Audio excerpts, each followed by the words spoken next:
امام زمانہ علیہ السلام کا ظہور 15 شعبان المعظم 255 ہجری کو سامرا میں ہوا۔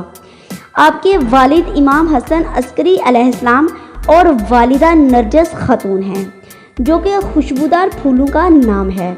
بی بی نرجس کیسر روم کی نواسی تھی۔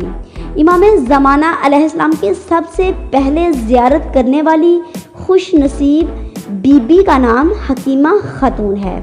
امام زمانہ علیہ السلام کو اصلی نام سے میم ہے میم دال سے پکارنا منع ہے۔ امام زمانہ علیہ السلام امام حسن عسکری علیہ السلام کی اکلوتی اولاد ہیں۔ امام زمانہ علیہ السلام کا نام جناب رسول خدا صلی اللہ علیہ وآلہ وسلم نے رکھا۔ امام زمانہ علیہ السلام کو قائم کا لقب خداوند قدوس نے عطا کیا۔ امام زمانہ علیہ السلام جس وقت ظاہر ہوں گے تو وہ دیکھنے میں 40 سال کے محسوس ہوں گے۔ امام حسن عسکری علیہ السلام کی شہادت کے وقت امام زمانہ علیہ السلام کا سن مبارک صرف 5 سال تھا۔ امام زمانہ علیہ السلام نے غیبت کے زمانے میں 3 خط شیخ مفید کو تحریر فرمائے۔ سب سے پہلے امام زمانہ علیہ السلام کے ہاتھ پر جناب جبرائیل علیہ السلام بیعت کریں گے۔ امام زمانہ علیہ السلام کم از کم 10,000 کا لشکر لے کر مکہ سے باہر نکلیں گے۔ امام زمانہ علیہ السلام کے پاس جناب رسول خدا کا پرچم، حضرت سلمان کی انگوٹھی، حضرت موسیٰ کا عصا، پیغمبر اسلام کی خون آلودہ قمیص، امامہ، زرہ اور حضرت یوسف کی قمیص اور حضرت علی علیہ السلام کی ذوالفقار ہوگی۔ امام زمانہ علیہ السلام کی حکومت کا دارالخلافہ کوفہ ہوگا۔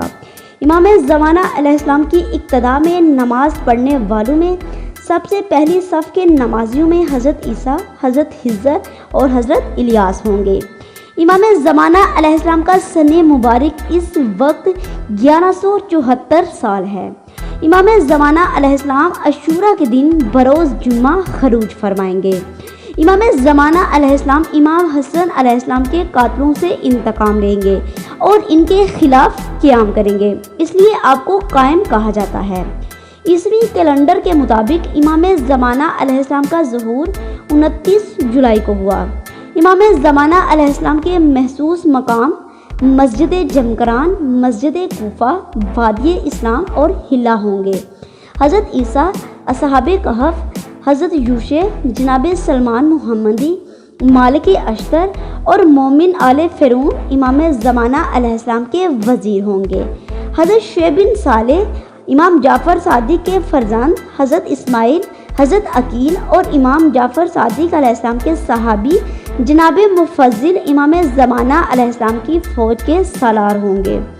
ظہور کے وقت امام زمانہ علیہ السلام کا پہلا ہدف قبلہ اول کی آزادی ہے۔ حضرت عیسیٰ ظہور امام زمانہ علیہ السلام کے 40 سال بعد تک زندہ رہیں گے۔ امام زمانہ علیہ السلام نماز جمعہ کوفہ میں پڑھائیں گے۔ امام زمانہ علیہ السلام کے ظہور سے پہلے سفیانی آئے گا، جو کہ یزید بن معاویہ کی اولاد سے ہوگا۔ امام زمانہ علیہ السلام سفیانی کو فلسطین میں شکست دیں گے۔ سفیانی کے قتل ہو جانے کے بعد سارے فتنے ختم ہو جائیں گے۔ امام زمانہ علیہ السلام کے دور میں بے گھر افراد کو گھر دیے جائیں گے۔ وہ قانون کے دائرے میں رہ کر جہاں چاہیں گھر بنا لیں۔ جو نہیں بنا سکے گا حکومت اسے گھر دے گی۔ امام زمانہ علیہ السلام کے ظہور کے بعد ایک اذان، ایک نماز، ایک کرنسی ہوگی۔ دوسرے ملک میں جانے کے لیے پاسپورٹ کی بھی ضرورت نہیں پڑے گی۔